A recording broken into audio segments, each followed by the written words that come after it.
Start करते हैं क्या स्ट्रिंग एंड कैर। ठीक है, यही टॉपिक है आज का।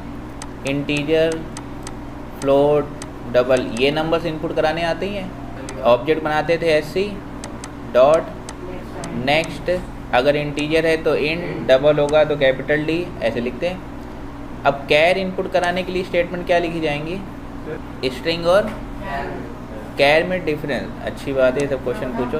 वर्ड ना बोल के एक सेंटेंस लिख देते हैं, ये कोई गाली नहीं है। ग्रुप ऑफ कैरेक्टर लिखा है।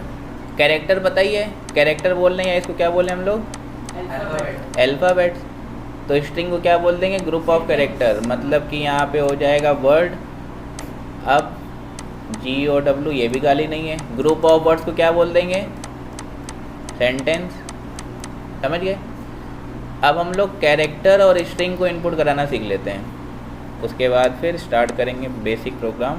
तो इनपुट कराने के लिए सबसे पहली स्टेटमेंट तो यही लिख लेते हैं। अब हमको एक कैरेक्टर इनपुट करना है ना, एक मैसेज दे देते हैं एंटर कैरेक्टर।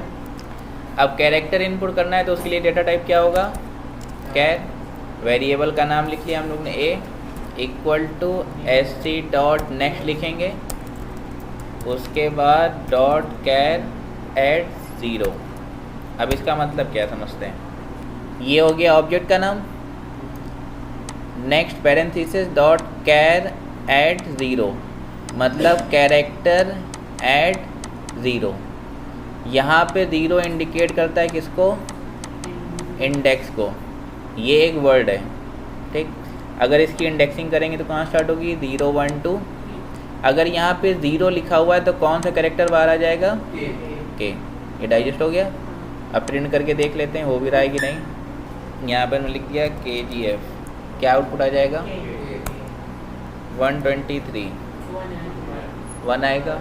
कोई ये तो नहीं समझ रहा है कि हमको कैरेक्टर इनपुट करना है तो यहाँ पे कैरेक्टर ही लिखना पड़ेगा या वर्ड ही लिखना पड़ेगा? कुछ भी। तो इनपुट करते हैं फिर से। 1 आ गया। द रेट सिर्फ इतना लिखा और यहाँ पे 3 लिखा रहने दिया। अब क्या आउटपुट आएगा? अरे यार तुम लोग टोपा हो थोड़े से। ऐसे पढ़ने का फ़ायदा पता क्या होता है? देखो, अब यहाँ पे हमने इनपुट किया 0 1 2 3। अरे 3 पे कुछ है भी? यहाँ पे तो 3 लिखा हुआ ना हमने, तो उसको क्या मिला? कुछ नहीं मिला। तो यही बोल रहा है ना। देखो एरर के बारे में भी पढ़ेंगे।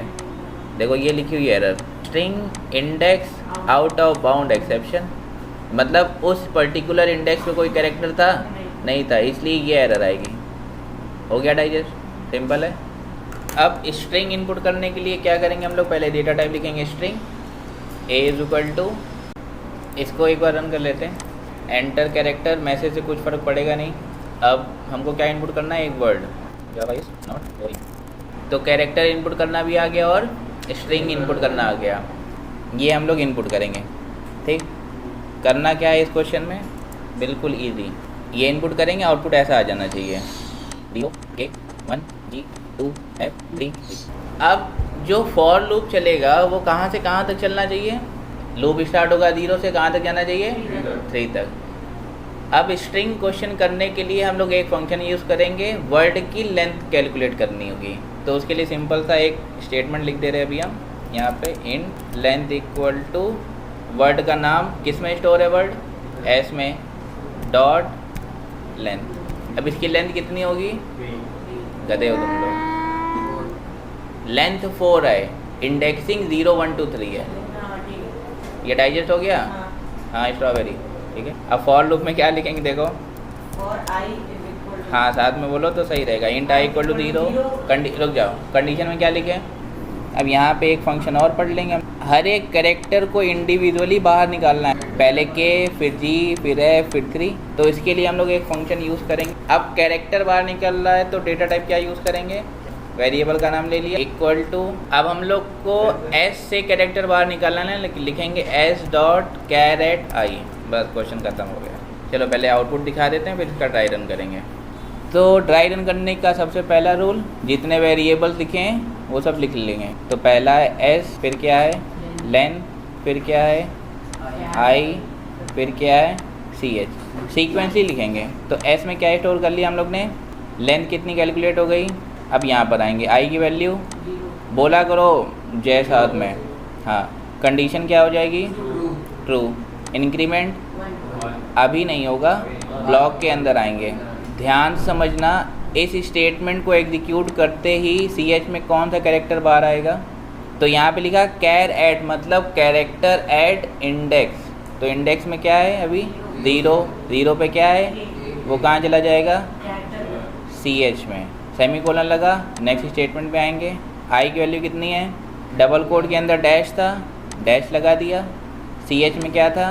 के लगा दिया। जो कर्सर यहाँ ब्लिंक हो रहा था कहाँ भेज दिया? अब फिर से कर्सर कहाँ जाएगा? आई की वैल्यू कितनी हो जाएगी? 1। फिर कंडीशन ये ट्रू है क्योंकि 1 लेस देन 4 है, ब्लॉक के अंदर आए। 1 पे कौन सा कैरेक्टर है? अबे जी, हाँ अटेंटिव रहो थोड़ा सा। वो सी एच में चला गया, सेमीकोलन लगा, फिर से नेक्स्ट लाइन पे आए। आई की वैल्यू 1 प्रिंट कर दी, डबल कोट्स के अंदर डैश था, डैश लगा दिया। सी एच में क्या था? जी, जी प्रिंट हो गया। कर्सर यहाँ था, नेक्स्ट लाइन में चला गया एलन की वजह से। ऐसे चलता रहेगा। एक टाइम पे आई की वैल्यू कितनी हो जाएगी? 4 लेस देन 4। कंडीशन क्या हो जाएगी? फॉल्स। प्रोग्राम दिया। इस क्वेश्चन में सिंपल सा, जो इवन है ए और सी एक तरफ हो गए और ऑड के बी और डी एक तरफ हो गए। तो इसका मतलब दो हम लोग को वर्ड लेने पड़ेंगे लाइन। तो उसको डिक्लेयर कैसे करेंगे? लिखा स्ट्रिंग, यहाँ पे लिखा odd equal to double quotes comma even equal to double quotes. हम लोग को एक फॉर लूप लगाना है जो 0 से लेके कहाँ तक जाए? Int I equal to 0। और यहीं पे हम लोग डायरेक्टली ऐसे लिख दें S dot length I plus plus. For का ब्लॉक ओपन कर लिया। अब कैरेक्टर बाहर निकालना है, बट उसके पहले हमको इंडेक्सिंग चेक करनी है, इवन है कि ऑड है। तो क्या लिखें यहाँ पे हम लोग लिखेंगे यहाँ पे if I modulus 2 double equal to 0। अगर ये कंडीशन ट्रू होती है तो हम लोग को कैरेक्टर बाहर निकालना है। अब तो क्या लिखेंगे? कैर C H equal to S dot caret I. अब यहाँ पे क्या लिख दें? Even equal to even plus C H लिख दें। अब यहाँ पे लगा लो एल्स। अभी तुम लोग के लिए एक लॉन्ग वे में कर रहे हैं, S C H 1 equal to S dot char at plus C H. अब फॉर के बाद एक स्टेटमेंट लगा लो। पहले इवन वाले ना, तो इवन प्लस ऑड लिख दो। पहले आउटपुट देख लो। एस में लिख लिया हम लोग ने A B C D, odd और इवन। ऑड लिखा, इवन लिखा, आई लिखा, सी एच और सी एच 1 लिख दिया। आई की वैल्यू 0। कंडीशन इंक्रीमेंट ब्लॉक के अंदर आए। ये कंडीशन ट्रू की फॉल्स? ट्रू। तो ब्लॉक के अंदर आ गए 0 1 2 3। 0 पे क्या मिला उसको? कहाँ चला गया? सी एच में गया पहले, फिर एंट्री यहाँ पर हुई इवन प्लस सी एच। यहाँ पे क्या आ गया? ए। लाइन नंबर 15 एग्जीक्यूट हो गई। तो अब कर्सर कौन सी लाइन पे जाएगा? 10 पे आएगा। आई की वैल्यू कितनी हो जाएगी अब? 1। कंडीशन ब्लॉक के अंदर आ गए, कंडीशन फॉल्स। कहाँ चले गए? तो अब 1 पे कौन सा अल्फ़ाबेट है? वो कहाँ चला गया? सी एच 1 पे। यहाँ पे ऑड में आप क्या आ गया? फिर फॉर पे आ गए। आई की वैल्यू कितनी हो गई? 2। कंडीशन, क्योंकि इवन नंबर है ना तो 0 आएगा ना रिमाइंडर। ब्लॉक के अंदर आए, इसको सॉल्व करने पे क्या आ जाएगा? सी। कहाँ लिखें? सी एच में। अब रुको, इवन में क्या स्टोर है? सी एच में सी आ गया, इवन में क्या स्टोर है? ए में स्टोर है ना, तो अब ए प्लस सी एच लिख देंगे तो क्या हो जाएगा? ये ए सी। मल्टीप्लाई नहीं हुआ है, कॉनकैटिनेट हुआ है। दो स्ट्रिंग को ऐड करने का मतलब जावा में कॉनकैटिनेशन बोलते हैं।